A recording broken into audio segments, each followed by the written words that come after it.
Here we go, the full conversation with John Cooper of Skillet, one of the bands that I absolutely loved growing up, still do. They're multi-generational in the sense that, like, they are perfect for any playlist at any time. Incredibly uplifting, amazing rock, and they put on one insane show. I've seen them like 3 or 4 times live, and they get better every single time. They're taking the stage, Hollywood Casino in Charlestown, West Virginia, Friday, June 28th. Here is all of my conversation with John Cooper, lead singer of Skillet. What kind of keeps you guys, inspired to, continue to kind of rock stages and keep going on the road, year after year? Oh man, music is fun. Music is awesome.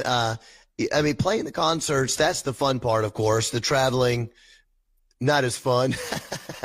Not being able to get into the venue to do your interview on time. That's not always fun. Not getting the shower. But playing concerts is awesome. Because you can see what your music is doing for people. You meet people and they're like, your song saved my life. It's completely overwhelming, and it's amazing. And I know the power of music because music helped me so much growing up. So I'm aware of that. But it's very humbling when it's your song helping someone else the ways, I don't know, whatever, Metallica helped me or something like that. You're like, my music? And that's pretty cool. So I think that mission to make music that helps people, to sing about life and hope and faith and all that kind of stuff. I love it, man. It's great. Your latest album, Dominion, was kind of a bit of a COVID project. I know, like, that terminology, it's so silly to think now 4 years later you hear COVID project and it's like, man, okay, this is, a project all throughout the pandemic where you guys were kind of like bouncing off ideas almost virtually. Take me through that journey of how you were putting together that album, all pretty much apart during the pandemic. Yeah. It is, what a horrible time, right? I think that most people I think we want to take 2020 through like 22 and put it in a time warp and like, like the end of what was that Superman? Which Superman film did they send them out in prison out into the galaxy, and they're floating at the end. Right. Just into oblivion and it's just gone. They're floating. That's what we want to do. Nobody wants to remember that. It was terrible, but I think that played into why I wanted to make a record. I wasn't planning on making a record in 2020 because, just so people understand where Skillet was at, we released a record called Victorious in September of 2019. So if people can go back to that, that's only 5 months from six months from like lockdown. And you're supposed to like work a new record for like 2 years, and you tour it. And we didn't really get a chance to work that album. And so you were going, hey, do we wait until the world opens up? And then we kind of go back and tour Victorious. But these songs started coming to me. And the reason they were coming to me and I decided to write Dominion during COVID was because I just saw people need hope. People are so depressed. They're locked in their houses. They're not meeting with people. I knew someone who'd been clean and sober for about 14 years. That was like a demon in his past. After 14 years, he ends up giving in because he's locked in his house for 6 months. He's got no one to talk to. And I can't lie. That kind of made me angry. I thought that this is just not right. And I want to write songs that encourage people to have hope. Say, I know it sucks, but there's light at the end of the tunnel. You can make it. I want this song to help you make it. Go outside, go for a jog, work out, do whatever you need to do, to keep fighting for your life. Do not give in to the fear. You can't control pandemics and government response or your city's response. You can't control any of that, but you can control your own anxiety and the places you let your brain go to. And I want you to fight for yourself. That's why we made Dominion. Yeah. And that's huge, especially, one thing that, that you guys were really strong in way, early in the history of Skillet is you guys hit the nail on the head with a lot of mental health topics before the mental health conversation kind of came to light more often. I think that's, if there's any blessing that kind of came from the pandemic over the last couple of years, it's that more and more people are talking about their mental health, talking about not being okay. But, that was something that you guys were doing, 10, 15 years ago. And I think, I want to know, I'm curious, like, how has your writing evolved over the last few years, especially as, you guys got into the pandemic era of like, okay, hey, like, this has been kind of a responsibility that's been placed on our hearts over the last several years. And now more than ever, this kind of topic and this subject matter is being brought to light even more. Kind of how has that evolved over the years for you guys? Well, that's a great question. I think, if I could be totally honest, I don't think it's changed for us. I think it was more like, hey, not in a braggy way, that's what we've always done. So keep doing what you've always done. Be authentic and be real. And I think there was a time, just being dead honest, I think that there was a time when that message, I don't really know the right way to say this, and maybe it's not fair. It might be too much of a generalization, but it's still early in the morning, so forgive me, everybody. But I think there was a time when the Skillet message was deemed a little cheesy from some of the corners of rock and roll. Almost like, why are you singing about mental health? Why are you singing about people feeling alone? Why are you singing about positivity and fighting for hope? It was looked at sort of like, it's just not very rock and roll. And I think that changed around 2012. I remember all of a sudden Skillet became known as, in a positive way, as they're the positivity band. And all of a sudden you started seeing other groups singing about positive things.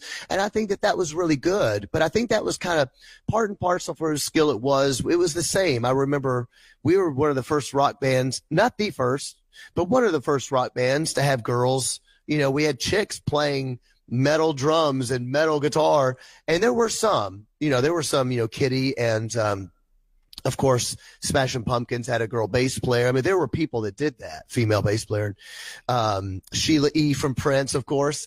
But some people were like, I don't know, they got these girls in the band and it's super positive, and I don't know, they're doing a lot of anti-suicide stuff. And it was just kind of looked at a little bit like, maybe they connected it with churchy. I don't really know what happened. But then all of a sudden, 2010, 11, 12 hit, and all of a sudden, all these girls start showing up in rock bands. And so I said, hey, you know what? That's fine with me. Skillet has always been real. And if people don't like it, they don't like it. You can go listen to somebody who has lots to choose from. I'm a big capitalism guy. I like competition. Go listen to someone else. If you don't like us, no worries. But we're going to keep doing what we do and be real. And I think that caused Skillet to have a lot of momentum through the years. And now we're known as the band who had girls in the band, and we're positive and we fight for people's mental health and all that kind of stuff. And I love that. All you can do is be real, Right. I was going to say that, and that actually transitions right into my next question, because I feel like authenticity is always so key, not only in music, but just in kind of building a brand. And like you've mentioned, you guys have built the Skillet brand over the years by being authentic, being true to yourselves, true to your faith, true to your testimonies. And, do you think kind of with that kind of, the mental health conversation with the, uplifting nature of the band, kind of really taking that mainstream push in 2012, and you feel like that kind of really helped with, more authentically, more comfortably kind of being able to, present your message and present the faith story a little bit more? Probably so, because we were never apologetic about it. And I think that played well for people. I remember thinking, man, as a rock fan, sorry, I'm laughing. Excuse me. As a rock and roll fan, I listened to tons of music of things that people say that I don't agree with, and that I go, I wouldn't want my kid to hear that, maybe, or what have you, but I love this band and they're real. And I just thought, hey, we're a band that likes to talk about our faith.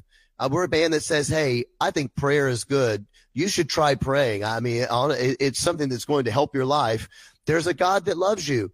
That's a lot better news than saying there's not a God that loves you. So, hey, if you don't agree, you don't agree, but just being real with people and really believing that people are inclusive enough that if they don't agree, then they just don't agree. And that's okay. We love you either way. We can be friends either way.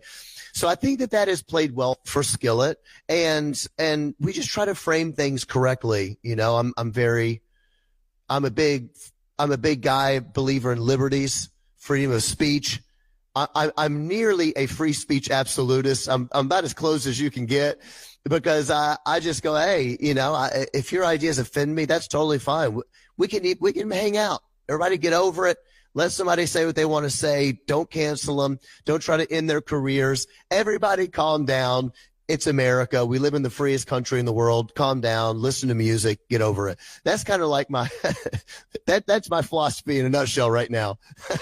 There was a point in time where, you know, you guys made this really awesome transition to where you guys were in kind of the Christian rock world, and you still are, but you guys were able to really kind of seamlessly transition into being into a mainstream rock kind of landscape. You know, what was that like when you guys were able to kind of make that transition, which I feel like wasn't like an intentional, like, hey, this is our goal for the year kind of thing. I think it just kind of happened, right? Like it just kind of seamlessly just kind of happened, right? Yeah. I mean, I think going all the way back to when we first got signed, 1996 was our first album. And I never wanted to be only a, quote, Christian rock band. I was always unapologetic about my faith, but I just wanted to play rock music, you know? I thought, well, we'll do both. And so I was kind of naive. I didn't think that it would be difficult to do both. I just thought, what's the big deal?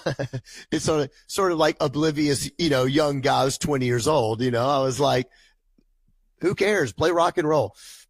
So I think once I started realizing, oh, I see, it really is a whole different market. And sometimes if you get branded in one, it's hard for people to see you differently. And so as I began to understand that, all right, well, I don't want to play music just for religious people. I never wanted to do that. I want to sing about what I believe in for all kinds of people. So I think that we did make an effort to get signed to a mainstream label. We were signed to an independent label called Ardent Records for the first 5 years. And when we got signed by Lava was through Atlantic. At the time, in 2003, Lava had Kid Rock and who's saying, I want to push you down, I will. Matchbox 20. Matchbox 20, thank you, yeah. Wow. So, you know, those bands were on Lava. We got pushed through Lava. But honestly, that was 2003. It wasn't until 2009 that we wrote the song Monster. Monster is the song that finally broke us through. And the truth is, we had a lot of people jump on the song that helped make that happen. It did not look like it was going to happen. The song was selling really big, but we still weren't quite accepted in the mainstream rock world. But WWE picked it up. WWE chose Monster as their theme song for Hell in a Cell. And dude, after that, radio stations started going, oh, okay, maybe we will. And little by little, it took us 10 months at radio. That song finally went top 5. And that's what really broke us in. And then from there, it's just been road dog, and we play so much that we got a following. And little by little, I think we began changing people's minds about what it meant to be a quote unquote Christian rock band, and saying, hey, we're unapologetic about our faith, but I don't think we proselytize. We're inclusive.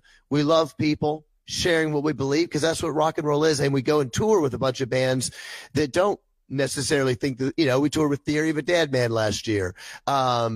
We tour with all, I mean, gosh, you name them, we've toured with them.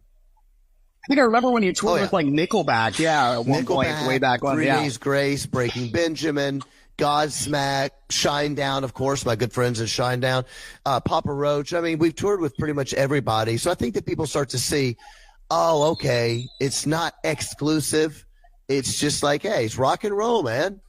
Gotta see what I believe in. Right. Oh, yeah. Yeah, and the best thing too is like then you guys start like seeping into other mainstream avenues. Like I'll never forget when I was like sitting with my dad watching Sunday Night Football, and I think Heroes started playing going into commercial. I'm like, I know that. I did the same that's thing. The coolest. 2009, 10, when Awake was coming out. with Monster and Hero, as you mentioned. I was packing for tour, so it was like 10 o'clock at night because the bus was coming. We were packing up. My kids were little, so we had to pack all the kids' stuff as well, the school books, the diaper bags, the stage clothes, the gear. I'm packing, and the TV just happened to be on, and it was commercials, and all of a sudden a commercial starts, and I was like, where do I know that song from? You know, I was thinking, who is that? I know that song. I was like, oh crap, that's me. I was freaking out. I was like, Corey, our song. Like, I did not play it cool. I was tweeting. Well, and that was like, texting. that was before the, yeah. I was gonna say, that was before the days where everybody was like, well, shoot, let me take a video of the TV screen real quick. Yeah. And you're supposed to play it cool, but I'm like, oh my gosh. I'm calling, texting everybody I know. It was so stinking cool, man. It was, and people also have to remember that was 14 years into our career, you know, because our first record was 96. So it was a long time, but when it hit, it was sweet. Amazing. I love it. Well, John, what is next on the pipeline for you, for the band, for 2024? Well, we just finished, I finished singing the last song for our record yesterday. Because we are on tour right now, but I did it in the bus. It's a long story, but we had our gear out, and I was like, we got to get this thing done. So we set up and we did it in the bus. It was crazy anyway. Which means you have to turn the generator off. So people that have not lived on the road, that means you're and it's toasty. It's toasty. It's the middle of summer in a bus, no generator, and you're sweating, but you gotta get that song, baby. Anyway, finished the last song, so we got new music coming. I think people are gonna love the new record. I hope, and that's it. We're just focused on album and touring. That's awesome. For you personally, any big things coming up soon? We had a huge year this year, man. My daughter, our daughter got married about 4 weeks ago. So our daughter got married. My son graduated high school. He was second in his class. He's a brilliant kid. So he had to do a speech. The Cooper household has been nuts, man. We have records coming out, marriages, weddings, my son graduating. It is a crazy year. And I'm hoping that we're going to put out one of our best records we've ever made this year. So it's been busy. I love it. As a wedding DJ on the side, I got to know, what was the father-daughter dance song? Oh, that's great to hear, man. There's a band called The Innocence Mission, and people would not suspect that I love The Innocence Mission, but people should go check them out. And the song is called Bright as Yellow. I'm going to have to go check it out. Check it out. That's awesome. John Cooper Skillet, thank you so much for hopping on, and looking forward to your show coming down to Hollywood Casino in Charlestown, West Virginia. Oh, I can't wait. I love it. Thanks for doing the interview. I really appreciate it. Great job, and thanks for asking so many good questions. Yeah, absolutely, man. Yeah. Thanks again to John Cooper of Skillet for taking the time to chat with me. Again, Skillet taking the stage at Hollywood Casino in Charlestown, West Virginia's Event Center on Friday, June 28th. Going to be a great show. You can get tickets right now, HollywoodCasinoCharlestown.com.